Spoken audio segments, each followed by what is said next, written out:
नमस्कार, सत श्री अकाल, आदाब। मैं सोनिका भाटिया पेश ਕਰਨ ਜਾ ਰਹੀ ਹਾਂ ਦ ਪੋਲੀਵੁੱਡ ਬਾਕਸ ਆਫਿਸ ਸ਼ੋ। ਇਸ ਸ਼ੋ ਵਿੱਚ ਅੱਜ ਤੁਹਾਡੀ ਮੁਲਾਕਾਤ ਇੱਕ ਐਜੀ ਸ਼ਖਸੀਅਤ ਨਾਲ ਕਰਵਾਉਣ ਜਾ ਰਹੇ ਹਾਂ ਜੋ ਕਿਸੇ ਪਰਿਚੈ ਦੀ ਮੁਹਤਾਜ ਨਹੀਂ ਹੈ। ਇਹਨਾਂ ਨੇ ਆਪਣੇ ਦੇਸ਼ ਵਿੱਚ ਹੀ ਨਹੀਂ ਵਿਦੇਸ਼ਾਂ ਵਿੱਚ ਵੀ ਖੂਬ ਨਾਮ ਕਮਾਇਆ ਹੈ। ਆਪਣੀ ਮਾਤ ਬੋਲੀ ਪੰਜਾਬੀ ਨੂੰ ਵਿਦੇਸ਼ਾਂ ਵਿੱਚ ਬਹੁਤ ਅੱਗੇ ਤੱਕ ਪਹੁੰਚਾਇਆ ਹੈ। ਅਸੀਂ ਇਹਨਾਂ ਦੀ ਸ਼ਾਇਰੀ ਦੇ ਹੀ ਨਹੀਂ ਬਲਕਿ ਇਹਨਾਂ ਦੇ ਸੰਗੀਤ ਦੇ ਅਤੇ ਇਹਨਾਂ ਦੀ ਫਿਲਮਾਂ ਦੇ ਵੀ ਦੀਵਾਨੇ ਹਾਂ। ਅੱਜ ਤਾਂ ਮੈਂ ਬਹੁਤ ਜ਼ਿਆਦਾ ਨਰਵਸ ਹਾਂ ਕਿਉਂਕਿ ਇਹ ਤਾਂ ਸ਼ਬਦਾਂ ਦੀ ਮਹਾਰਾਣੀ ਹੈ ਅਤੇ ਤੁਸੀਂ ਸਮਝ ਹੀ ਗਏ ਹੋਗੇ ਮੈਂ ਕਿਸ ਦੀ ਗੱਲ ਕਰ ਰਹੀ ਹਾਂ। ਜੀ ਹਾਂ, ਮੈਂ ਗੱਲ ਕਰ ਰਹੀ ਹਾਂ ਸਤਿੰਦਰ ਸੱਤੀ ਜੀ ਦੀ। Welcome ma'am. ਸਤਿ ਸ਼੍ਰੀ ਅਕਾਲ ਜੀ ਮੈਮ, ਮੈਂ ਬਹੁਤ ਨਰਵਸ ਹਾਂ ਤੁਹਾਡੇ ਨਾਲ ਗੱਲ ਕਰਕੇ। ਪਲੀਜ਼ ਨਰਵਸ ਨਾ ਹੋ, ਇਹੋ ਜਿਹੀ ਕੋਈ ਗੱਲ ਨਹੀਂ। ਮੈਂ ਇੰਨੀ ਡਰਾਵਨੀ ਤਾਂ ਨਹੀਂ ਲੱਗਦੀ। ਨਹੀਂ, ਤੁਸੀਂ ਡਰਾਵਨੇ ਨਹੀਂ ਹੋ, ਬਟ ਮੈਨੂੰ ਲੱਗਦਾ ਜਿਹੜੇ ਸ਼ਬਦ ਹੈ ਉਹ ਤੁਹਾਡੇ ਮੂੰਹ 'ਚੋਂ ਨਿਕਲਣ ਲਈ ਤਰਸਦੇ ਹੈ। ਸਾਡੇ ਕੋਲ ਇੰਨੇ ਸ਼ਬਦ ਨਹੀਂ ਹੁੰਦੇ। ਇਹ ਸ਼ਬਦਾਂ ਦੀ ਖੂਬਸੂਰਤੀ ਹੁੰਦੀ ਹੈ ਕਿ ਜਿਹਦੇ ਕੋਲ ਵੀ ਜਾਣ ਉਹਦੇ ਹੋ ਜਾਂਦੇ ਨੇ। ਤੁਹਾਡੇ ਕੋਲ ਆਪਣੇ ਸ਼ਬਦ ਨੇ, ਉਹਨਾਂ ਦਾ ਵੀ ਆਪਣਾ ਅਸਰ ਹੈ। ਸਹੀ ਕਹਿ ਰਹੇ ਹੋ ਮੈਮ। ਮੈਮ, ਤੁਸੀਂ ਅੱਜ ਕੱਲ੍ਹ ਕੀ ਕਰ ਰਹੇ ਹੋ? ਫਿਲਮ ਕੀਤੀ ਹੈ ਜੀ ਇੱਕ ਰੇਡੂਆ, ਨਵ ਬਾਜਵਾ ਅਨੂਪ ਕੁਮਾਰ ਜੀ ਨੇ ਪ੍ਰੋਡਿਊਸ ਕੀਤੀ ਹੈ। ਨਵ ਬਾਜਵਾ, ਗੁਰਪ੍ਰੀਤ ਘੁੱਗੀ, BN ਸ਼ਰਮਾ ਜੀ ਔਰ ਮੈਂ ਉਹਦੇ ਵਿੱਚ ਹਾਂ। 10 ਦਸੰਬਰ ਨੂੰ ਰਿਲੀਜ਼ ਹੋ ਰਹੀ ਹੈ। ਸੋ ਪੰਜਾਬ ਦੀ ਪਹਿਲੀ ਸਾਇੰਸ ਫਿਕਸ਼ਨ ਫਿਲਮ ਹੈ ਔਰ ਮੈਨੂੰ ਉਮੀਦ ਹੈ ਕਿ ਉਹ ਕਾਫੀ ਅੱਛਾ ਕਰੈਕਟਰ ਹੈ, ਲੋਕਾਂ ਨੂੰ ਪਸੰਦ ਆਏਗਾ। ਮੈਮ, ਤੁਹਾਡੀ ਸ਼ੇਰੋ ਸ਼ਾਇਰੀ ਜਿਹੜੀ ਹੈ ਉਹਦੇ ਤਾਂ ਸਾਰੇ ਕਾਇਲ ਹੈ। ਤੁਸੀਂ ਕਿੱਥੋਂ ਸ਼ੁਰੂਆਤ ਕੀਤੀ ਆਪਣੀ ਸ਼ੇਰੋ ਸ਼ਾਇਰੀ ਦੀ? ਮਤਲਬ ਤੁਹਾਨੂੰ ਕਿਹਨੇ ਇੰਸਪਾਇਰ ਕੀਤਾ ਕਿ ਤੁਸੀਂ ਸ਼ੇਰੋ ਸ਼ਾਇਰੀ ਕਰਨਾ ਸ਼ੁਰੂ ਕਰ ਦਿੰਦੇ? ਇਹ ਤਾਂ ਮੈਨੂੰ ਆਪ ਵੀ ਨਹੀਂ ਪਤਾ ਕਿਉਂਕਿ ਮੈਨੂੰ ਲੱਗਦਾ ਕੁਝ ਚੀਜ਼ਾਂ ਕੁਦਰਤੀ ਹੁੰਦੀਆਂ ਤੁਹਾਡੇ ਅੰਦਰ, ਇਟਸ ਇਨ ਬਿਲਟ। ਔਰ ਮੈਨੂੰ ਹਮੇਸ਼ਾ ਹੀ ਕਵਿਤਾਵਾਂ, ਗਾਣੇ, ਸਟੇਜ ਬੜਾ ਅਟਰੈਕਟ ਕਰਦੀ ਸੀ। ਔਰ ਮੈਂ ਬਚਪਨ ਤੋਂ ਮੈਨੂੰ ਪੜ੍ਹਨ ਦਾ ਸ਼ੌਕ ਸੀਗਾ, ਪੜ੍ਹਦੀ ਸੀਗੀ, ਫਿਰ ਲਿਖਣ ਦਾ ਸ਼ੌਕ ਪੈ ਗਿਆ, ਫਿਰ ਲਿਖਣ ਲੱਗ ਪਈ। ਸੋ ਬੇਸਿਕਲੀ ਮੈਂ ਪੋਇਟਸ ਹਾਂ। ਐਂਕਰਿੰਗ, ਸਿੰਗਿੰਗ, ਐਕਟਰੈਸ ਇਹ ਤਾਂ ਬਾਅਦ ਵਿੱਚ ਬਣੀ ਹੈ ਜਦੋਂ ਪ੍ਰੋਫੈਸ਼ਨਲ ਹੋਈ ਹਾਂ, ਬਟ ਪਹਿਲਾਂ ਮੈਨੂੰ ਕਵਿਤਾ ਦਾ ਹੀ ਸ਼ੌਕ ਸੀ। ਤੁਸੀਂ ਕਵਿਤਾ ਲਿਖਣੀ ਸ਼ੁਰੂ ਕੀਤੀ ਅਤੇ ਫਿਰ ਇੱਕਦਮ ਸਟੇਜ ਦੇ ਵੱਲ ਕਿਵੇਂ? ਮਤਲਬ ਤੁਸੀਂ ਐਂਕਰਿੰਗ ਕਰਨੀ ਸ਼ੁਰੂ ਕਰਤੀ, ਤੁਸੀਂ ਐਕਟਿੰਗ ਕਰਨੀ ਸ਼ੁਰੂ ਕਰਤੀ, ਤੁਸੀਂ ਈਵਨ ਗਾਣਾ ਵੀ ਸ਼ੁਰੂ ਕਰਤਾ। ਇਹ ਸਭ ਕਿਵੇਂ? ਇਹ ਮੈਂ ਸਭ ਕੁਝ ਬਚਪਨ 'ਚ ਹੀ ਕਰਦੀ ਸੀ। ਮੈਂ ਕਾਲਜ ਟਾਈਮ ਤੋਂ ਵੀ ਸਕੂਲ ਦੇ ਵਿੱਚ ਜਿੰਨੇ ਪ੍ਰੋਗਰਾਮ ਸੀ ਉਹ ਐਂਕਰ ਕਰਦੀ ਸੀ। ਕਾਲਜ ਦੇ ਸਾਰੇ ਪ੍ਰੋਗਰਾਮਸ, ਯੂਥ ਫੈਸਟੀਵਲਸ। ਮੇਰੇ ਸਕੂਲ ਕਾਲਜ ਨੇ ਮੈਨੂੰ ਬੜਾ ਪੋਲਿਸ਼ ਕੀਤਾ। ਉਦੋਂ ਹੀ ਮੈਂ ਪਲੇਅ ਵੀ ਕਰਦੀ ਸੀ। ਚਿੜੀਆਂ ਪਲੇਅ ਲਈ ਮੈਨੂੰ ਯੂਨੀਵਰਸਿਟੀ 'ਚੋਂ ਬੈਸਟ ਐਕਟਰੈਸ ਦਾ ਅਵਾਰਡ ਮਿਲਿਆ ਸੀ। ਗਾਉਂਦੀ ਵੀ ਸੀ ਕਾਲਜ ਦੀ ਸਟੇਜ 'ਤੇ। ਮੈਨੂੰ ਲੱਗਦਾ ਕਿ ਕਾਲਜ, ਸਕੂਲ ਬੜਾ ਵੱਡਾ ਰੋਲ ਪਲੇਅ ਕਰਦੇ ਨੇ। ਜਦੋਂ ਤੁਸੀਂ ਸਟੂਡੈਂਟ ਹੁੰਦੇ ਹੋ ਤੁਹਾਡੇ 'ਚ ਬੜੀ ਐਨਰਜੀ ਹੁੰਦੀ ਹੈ ਔਰ ਉਸ ਐਨਰਜੀ ਨੂੰ ਸਹੀ ਦਿਸ਼ਾ ਵੱਲ ਟੀਚਰਸ ਜਿਹੜੇ ਨੇ ਉਹ ਲਗਾਉਂਦੇ ਨੇ। ਸੋ ਆਮ ਵੈਰੀ ਬਲੈਸਡ ਕਿ ਮੈਨੂੰ ਚੰਗੇ ਟੀਚਰਸ ਮਿਲੇ ਜਿਨ੍ਹਾਂ ਨੇ ਮੈਨੂੰ ਪੋਲਿਸ਼ ਕੀਤਾ ਔਰ ਉਸ ਵਿਸ਼ਵਾਸ ਨੇ ਮੈਨੂੰ ਅੱਗੇ ਪ੍ਰੋਫੈਸ਼ਨਲ ਬਣਾਇਆ। ਤੁਹਾਡੇ ਕੋਲ ਜਿਹੜੀ ਇਹ ਐਨਰਜੀ ਹੈ ਇਹ ਤੁਹਾਨੂੰ ਕਿੱਥੋਂ ਮਿਲਦੀ ਹੈ? ਕਿਉਂਕਿ ਹਰ ਚੀਜ਼ ਬੰਦਾ ਕਦੇ ਨਾ ਕਦੇ ਤਾਂ ਥੱਕ ਹੀ ਜਾਂਦਾ ਹੈ, ਲੇਕਿਨ ਤੁਸੀਂ ਤਾਂ ਜਦੋਂ ਵੀ ਮਿਲਦੇ ਹੋ ਯੂ ਆਰ ਸੋ ਪੋਜ਼ੀਟਿਵ। ਮਤਲਬ ਜਿਵੇਂ ਹੁਣੇ ਮੈਂ ਭੱਜ ਕੇ ਬੱਚਿਆਂ ਵਾਂਗ ਕਿੱਥੇ ਪਹੁੰਚ ਜਾਵਾਂ, ਤੁਹਾਡਾ ਇਹ ਹੈ। ਇਹ ਕਿੱਥੋਂ ਮਿਲਦੀ ਹੈ ਐਨਰਜੀ? ਮੈਨੂੰ ਲੱਗਦਾ ਕਿ ਜਦੋਂ ਜ਼ਿੰਦਗੀ 'ਚ ਤੁਸੀਂ ਹਰ ਕੰਮ ਨੂੰ ਕਰਨ ਦਾ ਇੱਕ ਜਜ਼ਬਾ ਰੱਖਦੇ ਹੋ, ਮੈਨੂੰ ਲੱਗਦਾ ਤੁਹਾਡੇ ਨਾ ਮਨ ਦਾ, ਰੂਹ ਦਾ ਔਰ ਮਾਈਂਡ ਦਾ, ਜ਼ਿਹਨ ਦਾ ਇੱਕ ਅਟਿਊਨਮੈਂਟ ਹੁੰਦਾ। ਅਗਰ ਕੋਈ ਚੀਜ਼ ਸੁਰ 'ਚ ਨਾ ਹੋਵੇ ਤਾਂ ਚੰਗੀ ਨਹੀਂ ਲੱਗਦੀ। ਕੋਈ ਚੀਜ਼ ਤਾਲ 'ਚ ਨਾ ਹੋਵੇ, ਜਿੱਦਾਂ ਮੰਨ ਲਓ ਕੋਈ ਭਾਂਡਾ ਵੀ ਅਗਰ ਡਿੱਗਿਆ ਅਤੇ ਉਹ ਤੜ ਕਰਕੇ ਡਿੱਗਣਗੇ ਤਾਂ ਤੁਹਾਨੂੰ ਚੰਗਾ ਨਹੀਂ ਲੱਗਣਗੇ। ਕਈ ਵਾਰ ਉਹ ਸਟੀਲ ਦਾ ਗਲਾਸ ਡਿੱਗਦਾ ਤਾਂ ਉਹਦੀ ਇੱਕ ਬੜੀ ਹਲਕੀ ਜਿਹੀ ਆਵਾਜ਼ ਆਉਂਦੀ, ਤੁਹਾਨੂੰ ਬੜੀ ਅੱਛੀ ਲੱਗਦੀ ਹੈ। ਕਦੀ ਰਿਦਮੈਟਿਕ ਹੁੰਦੀ ਹੈ। ਸੋ ਮੈਨੂੰ ਲੱਗਦਾ ਕਿ ਮੈਂ ਇਸ ਗੱਲ ਨੂੰ ਬੜਾ ਜ਼ਰੂਰੀ ਸਮਝਦੀ ਹਾਂ ਕਿ ਤੁਹਾਡੇ ਆਲੇ ਦੁਆਲੇ 'ਚ ਚੰਗੇ ਲੋਕ ਹੋਣ। And I am very blessed ਕਿ ਮੇਰਾ ਛੋਟਾ ਜਿਹਾ ਦਾਇਰਾ ਹੈ ਪਰ ਇੰਨੇ ਖੂਬਸੂਰਤ, ਇੰਨੇ ਅੱਛੇ ਲੋਕ ਨੇ, ਇੰਨੇ ਅੱਛੇ ਬੱਚੇ ਮੈਨੂੰ ਪਿਆਰ ਕਰਨ ਵਾਲੇ ਨੇ ਔਰ ਮੈਂ ਆਪਣੀ ਜ਼ਿੰਦਗੀ ਦਾ ਵੱਡਾ ਹਿੱਸਾ ਉਹਨਾਂ ਨਾਲ ਬਿਤਾਇਆ ਹੈ। ਉਹ ਮੇਰੀ ਸੋਰਸ ਆਫ ਐਨਰਜੀ ਵੀ ਨੇ। ਪਲੱਸ ਮੈਂ ਮੈਡੀਟੇਸ਼ਨ ਕਰਦੀ ਹਾਂ। I am very much into spirituality. ਔਰ ਮੈਨੂੰ ਲੱਗਦਾ ਕਿ ਬੰਦੇ ਨੂੰ ਬਾਹਰ ਗੱਲਾਂ ਕਰਨ ਨਾਲੋਂ ਆਪਣੇ ਆਪ ਨਾਲ ਗੱਲ ਕਰਨੀ ਬੜੀ ਜ਼ਰੂਰੀ ਹੈ। ਫਿਰ ਉਹਦੇ ਨਾਲ ਬੜੀਆਂ ਚੀਜ਼ਾਂ ਦਾ ਪਤਾ ਲੱਗਦਾ ਰਹਿੰਦਾ। ਫਿਰ ਬੰਦਾ ਬਾਹਰਲੀਆਂ ਚੀਜ਼ਾਂ 'ਚ ਭਟਕਦਾ ਘੱਟ ਹੈ। ਉਹਨਾਂ ਨੂੰ ਪਤਾ ਵੀ ਇਹ ਤਾਂ ਟੈਂਪਰੇਰੀ ਚੀਜ਼ਾਂ ਨੇ, ਹੋਣੀਆਂ ਨੇ, ਹੋ ਕੇ ਖ਼ਤਮ ਹੋ ਜਾਣੀਆਂ ਨੇ। ਅਤੇ ਤੁਸੀਂ ਮਿਊਜ਼ਿਕ ਦੀ ਕੋਈ ਤਾਲੀਮ ਲਿੱਤੀ ਹੈ? ਹਾਂਜੀ, ਮੈਂ ਬਾਕਾਇਦਾ ਸਿੱਖਿਆ ਹੈਗਾ ਹੈ, ਅਜੇ ਵੀ ਸਿੱਖ ਰਹੀ ਹਾਂ। ਮੇਰੇ ਬ੍ਰਦਰ ਨੇ ਦਵਿੰਦਰ ਭਾਜੀ, ਬੜੇ ਅੱਛੇ ਰਾਗੀ ਨੇ। ਬੇਸਿਕ ਟ੍ਰੇਨਿੰਗ ਉਹਨਾਂ ਕੋਲ ਲਿੱਤੀ ਸੀਗੀ ਮੈਂ। ਉਸ ਤੋਂ ਬਾਅਦ ਗੁਰੂ ਜੀ ਮੇਰੇ ਜੈਨ ਸਾਹਿਬ, ਉਹਨਾਂ ਕੋਲੋਂ ਲਿੱਤੀ ਸੀ। ਕਰਮਿੰਦਰ ਸਿੰਘ ਜੀ ਬਟਾਲੇ ਮਿਊਜ਼ਿਕ ਸਿਖਾਉਂਦੇ ਨੇ, ਉਹਨਾਂ ਕੋਲੋਂ ਲਿੱਤੀ ਹੈ। ਸੋ ਕਹਿੰਦੇ ਹੁੰਦੇ ਗੁਰੂ ਇੱਕ ਸੇਵਾ ਅਨੇਕ। ਜਿਹੜਾ ਮਿਊਜ਼ਿਕ ਹੈ ਇਹ ਆਪਣੇ ਆਪ 'ਚ ਬੜਾ ਗਹਿਰੀ ਚੀਜ਼ ਹੈ। ਤੁਸੀਂ ਸਿੱਖਦੇ ਹੀ ਰਹਿੰਦੇ ਹੋ। ਕੋਈ ਚੰਗਾ ਬੰਦਾ ਮਿਲ ਜਾਂਦਾ ਹੈ, ਉਹਦੇ ਕੋਲ ਵੀ ਤੁਸੀਂ ਸਿੱਖਦੇ ਹੋ। ਹਾਂਜੀ, ਸਿੱਖਣਾ ਤਾਂ ਮੈਨੂੰ ਲੱਗਦਾ ਸਾਰੀ ਜ਼ਿੰਦਗੀ ਚੱਲਦਾ ਹੈ। ਉਹ ਤਾਂ ਬੰਦਾ ਜੇ ਸਿੱਖ ਗਿਆ ਸਭ ਕੁਝ ਫਿਰ ਤਾਂ ਖਤਮ ਹੀ ਹੈ।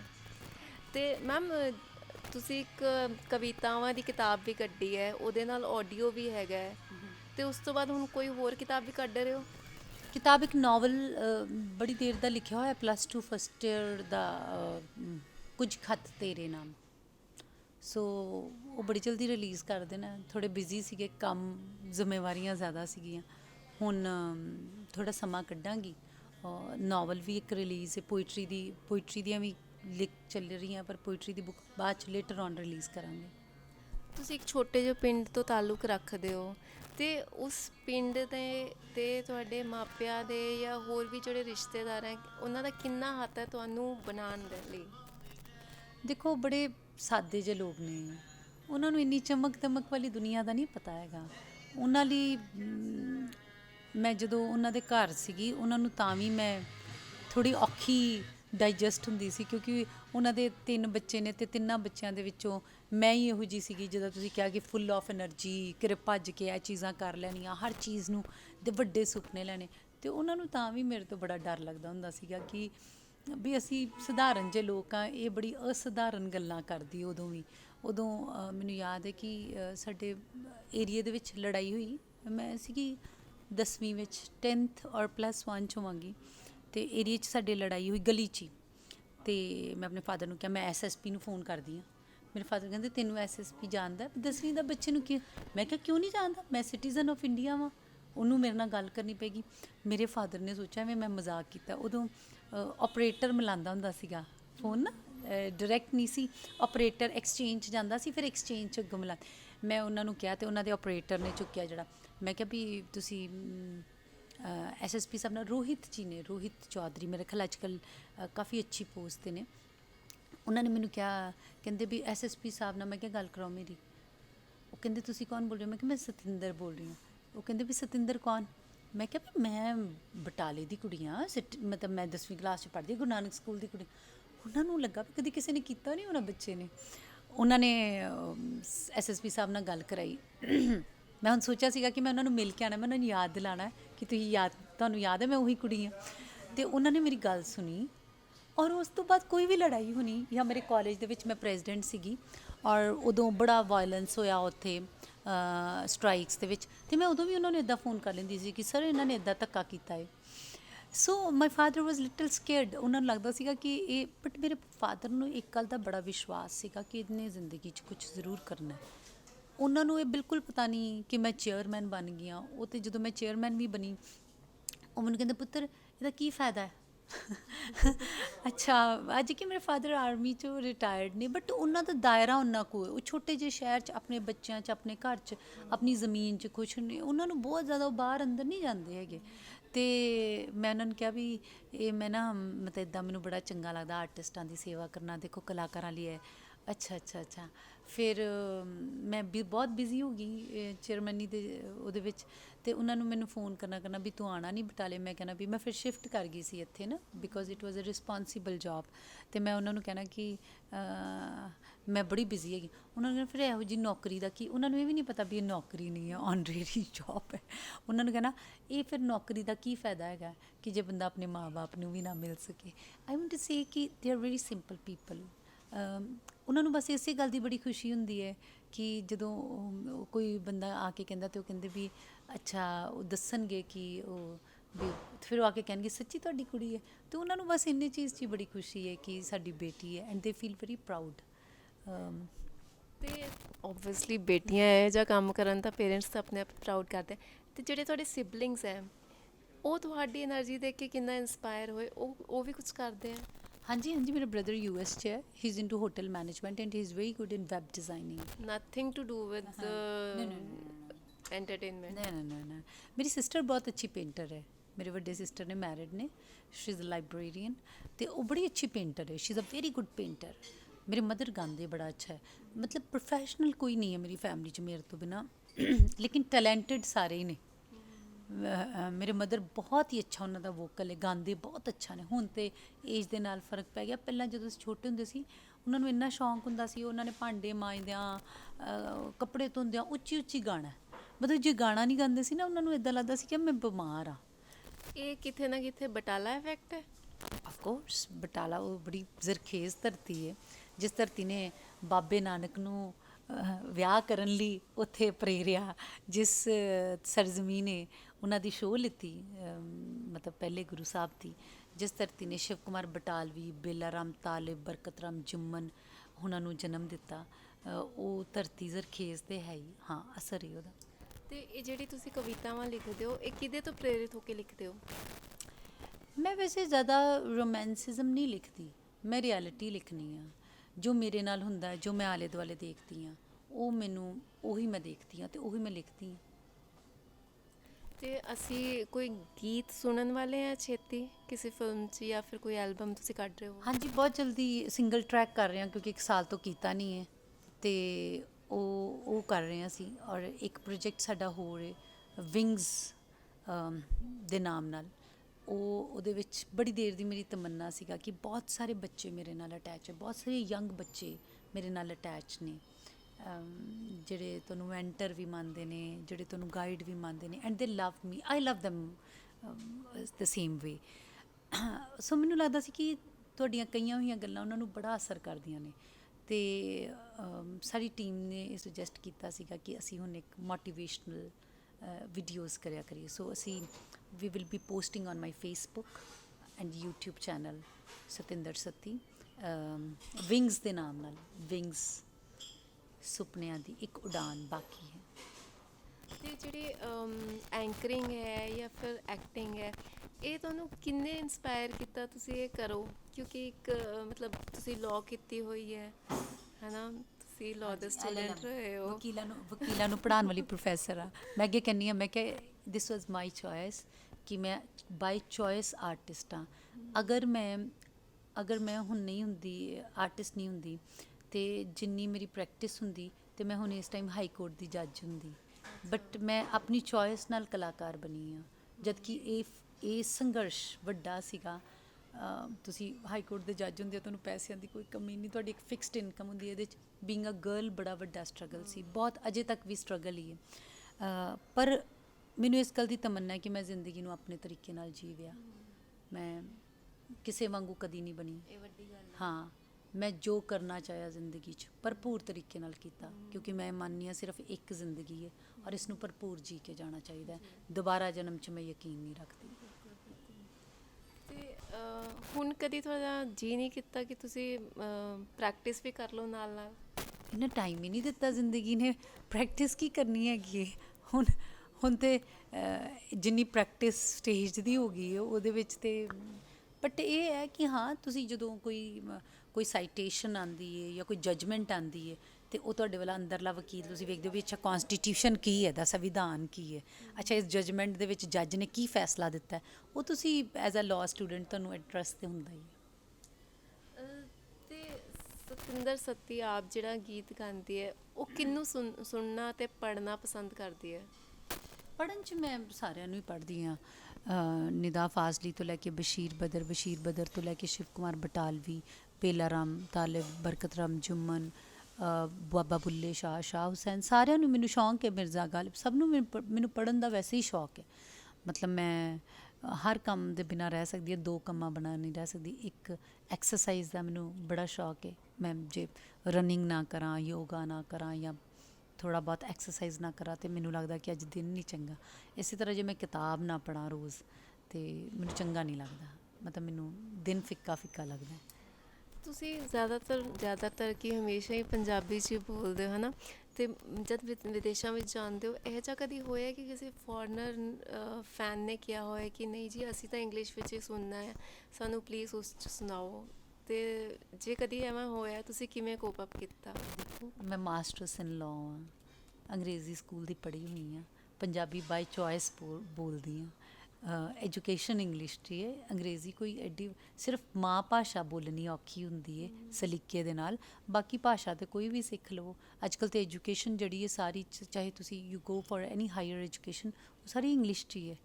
ਅੰਗਰੇਜ਼ੀ ਤੇ ਮੈਨੂੰ ਲੱਗਦਾ ਕਿ if you are N educated person ਤੇ ਅੰਗਰੇਜ਼ੀ ਕਦੇ ਵੀ ਔਖਾ ਨਹੀਂ। ਸ਼ੇਰੋ ਸ਼ਾਇਰੀ ਤਾਂ ਔਖੀ ਹੁੰਦੀ ਹੈ ਨਾ। ਮੈਂ ਤੁਹਾਨੂੰ ਬੋਲ ਕੇ ਸੁਣਾ ਦਿਆਂ ਇੱਕ ਬੜੀ ਅੱਛੀ ਕੋਟੇਸ਼ਨ ਹੈ, I like it very much ਕਿ ਮੈਂ ਪਲੱਸ ਟੂ ਮਤਲਬ ਮੈਨੂੰ I like it the quotations. ਉਹ ਕਹਿੰਦੇ ਹੁੰਦੇ ਵੀ hold yourself responsible for higher standards rather anyone else expects of you.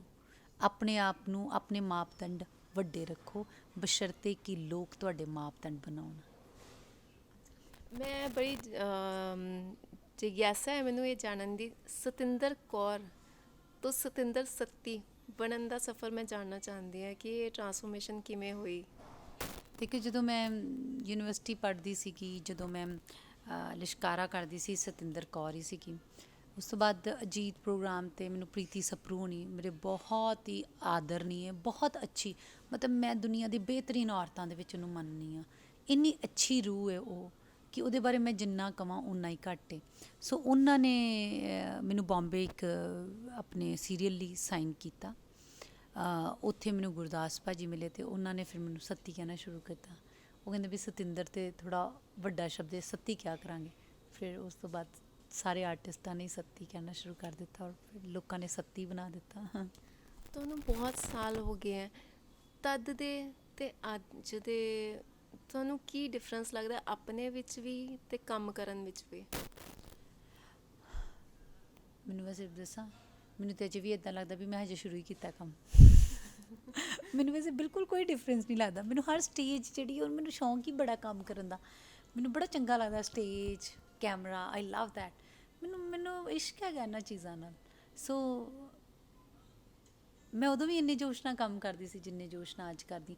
ਹੁਣ ਇਹ ਹੈ ਕਿ ਟੈਕਨੀਕ ਮਾਡਰਨ ਹੋ ਗਈ ਹੈ, ਕੈਮਰਾਜ਼ ਬੜੇ ਅੱਛੇ ਆ ਗਏ ਨੇ। ਪਹਿਲਾਂ ਮੇਕਅਪ ਬਹੁਤ ਜ਼ਿਆਦਾ ਕਰਦੇ ਸੀਗੇ ਜਦੋਂ ਦੂਰਦਰਸ਼ਨ ਜਾਈਦਾ ਸੀ, ਹੁਣ ਤੁਸੀਂ ਨਹੀਂ ਵੀ ਕਰਦੇ ਤਾਂ ਵੀ ਚੱਲਦਾ ਏ।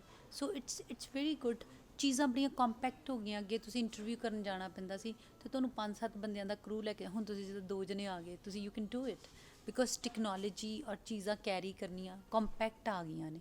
ਸੋ ਉਹ ਮੈਨੂੰ ਬੜਾ ਚੰਗਾ ਲੱਗਦਾ ਕਿ ਕਿੰਨਾ ਅੱਛਾ ਹੋ ਗਿਆ ਲੋਕਾਂ ਲਈ ਕੰਮ ਕਰਨਾ। ਉਦੋਂ ਇੰਨਾ ਆਸਾਨ ਨਹੀਂ ਸੀਗਾ।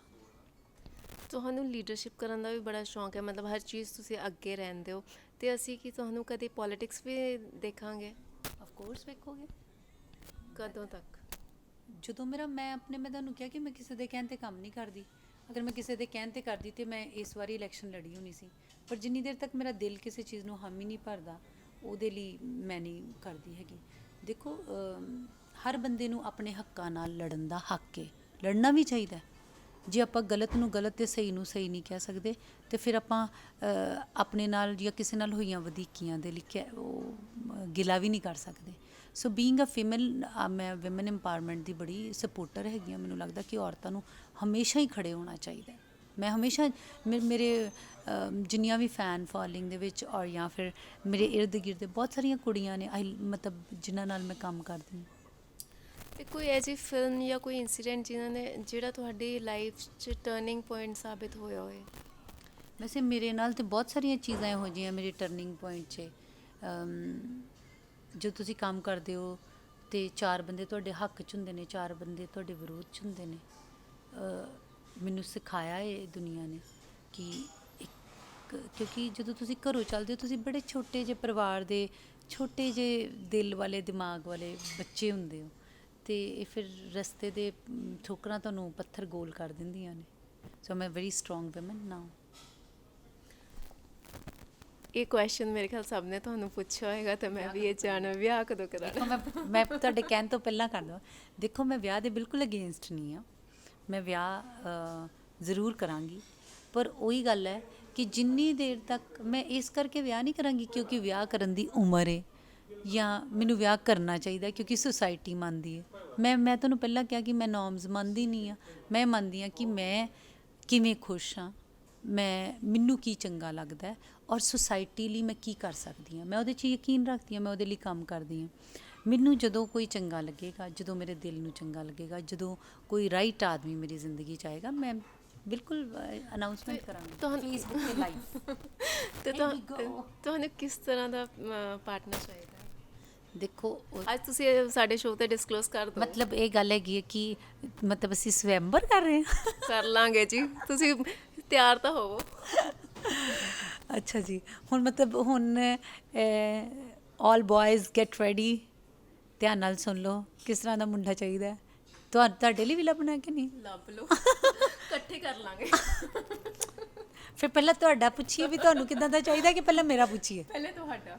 ਮੈਨੂੰ ਤਾਂ ਭਾਈ ਬੜਾ ਸਿੰਪਲ ਜਿਹਾ, ਸਾਦਗੀ ਵਾਲਾ ਔਰ ਸਪਿਰਿਚੁਅਲ ਹੋਣਾ ਚਾਹੀਦਾ ਹੈ, ਰੱਬ ਨੂੰ ਮੰਨਣ ਵਾਲਾ, ਐਕਸਰਸਾਈਜ਼ ਦਾ ਉਹਨੂੰ ਸ਼ੌਕ ਹੋਣਾ ਚਾਹੀਦਾ ਹੈ, ਮਾੜਾ ਮੋਟਾ ਪੜ੍ਹ ਵੀ ਲਿਖ ਲੇ ਤੇ ਉਹ ਬੜੀ ਚੰਗੀ ਗੱਲ ਹੈ, but he should be a man of principle, ਅਸੂਲਾਂ ਦਾ ਆਦਮੀ ਹੋਣਾ ਚਾਹੀਦਾ। ਬਾਕੀ ਚੀਜ਼ ਅਸੀਂ ਨਾ ਕਦੀ ਪਹਿਲਾਂ ਮੰਨੀ ਹੈ ਨਾ ਹੁਣ ਮੰਨਣੀ। ਤੇ ਤੁਸੀਂ ਬਤੇਰਾ ਕੁਝ ਕਰ ਲਿਆ, ਕੋਈ ਇਹੋ ਜਿਹੀ ਪਰਟੀਕੂਲਰ ਚੀਜ਼ ਜਿਹੜੀ ਤੁਹਾਡੇ ਦਿਲ 'ਚ ਹੋਏ ਕਿ ਮੈਂ ਕਰਨੀ ਹੈ ਤੇ ਤੁਸੀਂ ਕਰ ਨਹੀਂ ਪਾ ਰਹੇ ਹੋ? ਨਾ, ਇਦਾਂ ਦਾ ਤੇ ਮੈਂ ਕੁਝ ਵੀ ਨਹੀਂ ਕੀਤਾ ਵੀ ਜਿਹੜਾ ਮੈਂ ਨਹੀਂ ਕਰ ਪਾਉਂਦੀ। ਇਹ ਮੇਰੀ ਡਿਕਸ਼ਨਰੀ 'ਚ ਸ਼ਬਦ ਹੀ ਨਹੀਂ ਹੈਗਾ। ਬਸ ਸੋਚ ਲਿਆ ਤਾਂ ਹਾਂ, ਸੋਚ ਲਿਆ ਤਾਂ ਕਰ ਹਾਂ, ਦਿਓ। ਇਹ ਤੇ ਦੇਖੋ, human being has that kind of energy that he can transform the universe. ਇਹ ਤੇ ਤੁਸੀਂ ਆਪਣੇ ਆਪ ਨੂੰ ਅੰਡਰ ਐਸਟੀਮੇਟ ਕਰਦੇ ਹੋ। ਤੁਹਾਡੇ ਵਿੱਚ ਦੇਖੋ, ਜਿਹੜੀ ਦੁਨੀਆ ਹੈ ਨਾ, ਉਹ ਸਾਰੀ ਬਦਲਣ ਦੀ ਤਾਕਤ ਸਿਰਫ ਹਿਊਮਨ ਬੀਇੰਗ 'ਤੇ ਹੈ। ਪਰਮਾਤਮਾ ਨੇ ਕਿਹਾ ਵੀ ਜਿਸ ਤਰ੍ਹਾਂ ਦਾ ਉੱਪਰ ਬਣਿਆ ਉਸ ਤਰ੍ਹਾਂ ਦਾ ਬ੍ਰਹਮੰਡ ਤੁਹਾਡੇ ਅੰਦਰ ਹੈ, ਪਰ ਉਸ ਬ੍ਰਹਮੰਡ ਨੂੰ ਪਛਾਣਨ ਦੀ ਤੁਹਾਡੇ ਅੰਦਰ ਤਾਕਤ ਹੋਣੀ ਚਾਹੀਦੀ ਹੈ। ਤੁਹਾਡੇ ਬਾਰੇ ਕੋਈ ਇਹੋ ਜਿਹੀ 5 ਗੱਲਾਂ ਜਿਹੜੀ ਕਿਸੇ ਨੂੰ ਵੀ ਨਹੀਂ ਪਤਾ? ਅਬਲ ਤੇ ਮੇਰੇ ਬਾਰੇ ਸਾਰਾ ਕੁਝ ਹੀ ਪਤਾ ਹੈ ਸਾਰਿਆਂ ਨੂੰ।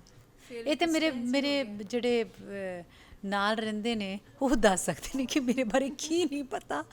ਵੈਸੇ ਮੇਰੇ ਬਾਰੇ ਸਭ ਕੁਝ ਹੀ ਪਤਾ ਸਾਰਿਆਂ ਨੂੰ,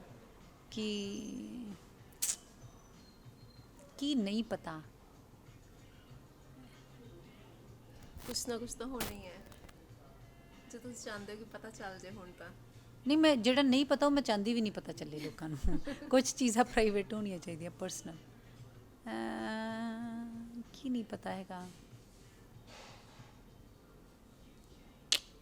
ਜਿਸ ਤਰ੍ਹਾਂ ਮੈਂ ਚੂਹਿਆਂ ਤੋਂ ਬੜਾ ਡਰਦੀ ਹਾਂ। ਉਹ ਆਈ ਥਿੰਕ ਬਿੱਲੀ ਤੋਂ ਵੀ ਬੜਾ ਡਰਦੀ ਹਾਂ।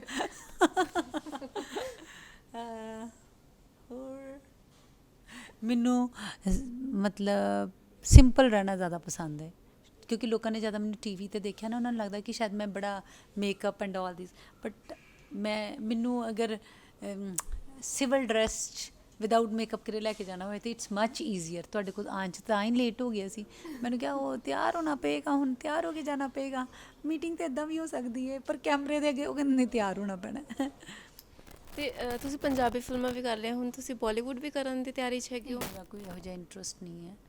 ਆਫਰ ਨਹੀਂ ਹੈ ਜਾਂ ਕਰਨਾ ਨਹੀਂ ਚਾਹੁੰਦੇ? ਆਫਰਸ ਤੇ ਬਹੁਤ ਸੀ। ਹੁਣੇ ਵੀ ਪਿੱਛੇ ਕਰਨ ਜੌਹਰ ਦੀ ਇੱਕ ਫਿਲਮ ਸੀਗੀ, ਉਹਦੇ ਵਾਸਤੇ ਮਤਲਬ ਉਹ ਆਏ ਸੀਗੇ, ਬਟ ਮੈਂ ਉਹਨਾਂ ਨੂੰ ਮਨਾ ਕੀਤਾ ਸੀਗਾ। ਉਸ ਤੋਂ ਪਹਿਲਾਂ ਵੀ 1-2 ਮੈਨੂੰ ਆਫਰਸ ਆਏ ਸੀਗੇ ਸੀਰੀਅਲਸ ਲਈ, ਹਿੰਦੀ ਸੀਰੀਅਲਸ ਲਈ ਬੜੇ ਆਫਰ ਨੇ, ਕਿਉਂਕਿ ਪੰਜਾਬੀ ਬੇਸ ਦੇ ਉੱਪਰ ਬਹੁਤ ਸਾਰੇ ਬਣਦੇ ਨੇ। ਇਹੋ ਜਿਹੀ ਗੱਲ ਨਹੀਂ ਕਿ ਮੈਂ ਨਹੀਂ ਕਰਨਾ ਚਾਹੁੰਦੀ ਜਾਂ ਨਹੀਂ ਕਰਾਂਗੀ, ਬਟ ਅਜੇ ਮੇਰਾ ਮਨ ਨਹੀਂ ਹੈ। ਜੇ ਮੈਨੂੰ ਕੋਈ ਚੀਜ਼ ਚੰਗੀ ਲੱਗੇਗੀ ਮੈਂ ਜ਼ਰੂਰ ਕਰਾਂਗੀ। ਤੇ ਕੋਈ ਪਰਟੀਕੂਲਰ ਰੋਲ ਜਿਹੜਾ ਤੁਸੀਂ ਨਿਭਾਉਣਾ ਚਾਹੋ ਫਿਲਮਾਂ 'ਚ? ਨਹੀਂ, ਮੈਂ ਇਹ ਰੈਗੂਲਰ ਕੁਐਸਚਨ ਦਾ ਜਵਾਬ ਨਹੀਂ ਦੇਣਾ ਜਿਹੜਾ ਸਾਰਿਆਂ ਨੂੰ ਪੁੱਛਿਆ ਜਾਂਦਾ ਕਿ ਤੁਸੀਂ ਕਿਹੜਾ ਡਰੀਮ ਰੋਲ ਹੈ। ਮੈਂ ਆਪਣੀ ਜ਼ਿੰਦਗੀ ਜੀ ਰਹੀ ਹਾਂ, ਮੈਨੂੰ ਇਹੀ ਡਰੀਮ ਰੋਲ ਲੱਗਦੀ ਹੈ। ਠੀਕ ਹੈ। ਇਹ ਸੀਗੇ ਸਤਿੰਦਰ ਸੱਤੀ ਜੀ, ਜਿਨ੍ਹਾਂ ਨੇ ਆਪਣੇ ਬਾਰੇ ਸਾਨੂੰ ਬਥੇਰਾ ਕੁਝ ਦੱਸਿਆ, ਅਤੇ ਸ਼ਾਇਦ ਤੁਹਾਨੂੰ ਇਹਨਾਂ ਬਾਰੇ ਨਹੀਂ ਵੀ ਪਤਾ ਹੋਣਾ, ਉਹ ਵੀ ਦੱਸਿਆ। ਇਹਨਾਂ ਨੂੰ ਚੂਹਿਆਂ ਤੋਂ ਬਹੁਤ ਡਰ ਲੱਗਦਾ ਹੈ ਅਤੇ ਬਿੱਲੀ ਤੋਂ ਵੀ ਬਹੁਤ ਡਰ ਲੱਗਦਾ ਹੈ। ਹੁਣ ਮੈਂ ਤੁਹਾਡੇ ਤੋਂ ਇਜਾਜ਼ਤ ਲਵਾਂਗੀ, ਲੇਕਿਨ ਇਸ ਸ਼ੋਅ ਦੀ ਸਮਾਪਤੀ ਤੋਂ ਪਹਿਲਾਂ ਮੈਂ ਇਹਨਾਂ ਨੂੰ ਗੁਜ਼ਾਰਿਸ਼ ਕਰਾਂਗੀ ਕਿ ਆਪਣਾ ਕੋਈ ਵੀ ਪਸੰਦੀਦਾ ਗੀਤ ਸਾਡੇ ਦਰਸ਼ਕਾਂ ਨੂੰ ਜ਼ਰੂਰ ਸੁਣਾਉਣ। ਕਿਹੜਾ ਸੁਣਾਈਏ ਫਿਰ ਤੁਹਾਨੂੰ? ਜਿਹੜਾ ਤੁਹਾਡਾ ਫੇਵਰੇਟ ਹੋਵੇ। ਹੱਦੋਂ ਵੱਧ ਨਾ ਵਧਾਈ ਚੰਨਾ ਗੱਲ ਵੇ, ਹਾੜਾ ਵੇ ਚੰਨਾ ਗੱਲ ਵੇ, ਵਧਾਈ ਨਾ ਜਾ ਗੱਲ ਵੇ। ਨਹੀਂ ਹੋਣੀਆਂ ਜੁਦਾਈਆਂ ਮੈਥੋਂ ਚੱਲ ਵੇ, ਹਾੜਾ ਵੇ ਮੈਥੋਂ ਚੱਲ ਵੇ, ਜੁਦਾਈਆਂ ਮੈਥੋਂ ਚੱਲ ਵੇ। ਕਦੇ ਅਲੜ ਵਰੇਸ ਵਿੱਚ ਬੁੱਲੀਆਂ, ਕਦੇ ਅਲੜ ਵਰੇਸ ਵਿੱਚ ਬੁੱਲੀਆਂ ਦੇ ਉੱਤੇ ਚੰਗੀ ਛੁਪ ਨਾ ਲੱਗੇ। ਬਸ ਉਹਨਾਂ ਕੋ ਪਿਆਰ ਰੱਖੀ ਸੋਹਣਿਆ, ਜੇ ਵਿਛੜੇ ਤਾਂ ਦੁੱਖ ਨਾ ਲੱਗੇ। ਹਾਏ ਵਿਛੜੇ ਤਾਂ ਦੁੱਖ ਨਾ ਲੱਗੇ ਸੋਹਣਿਆ। ਚਲੋ ਜੀ, ਬਾਏ ਬਾਏ ਕਰ ਦਿਓ ਤੁਸੀਂ ਸਾਡੇ ਚੈਨਲ ਜੀ। Thank you very much. ਤੁਹਾਡਾ ਵੀ ਥੈਂਕ ਯੂ ਜੀ।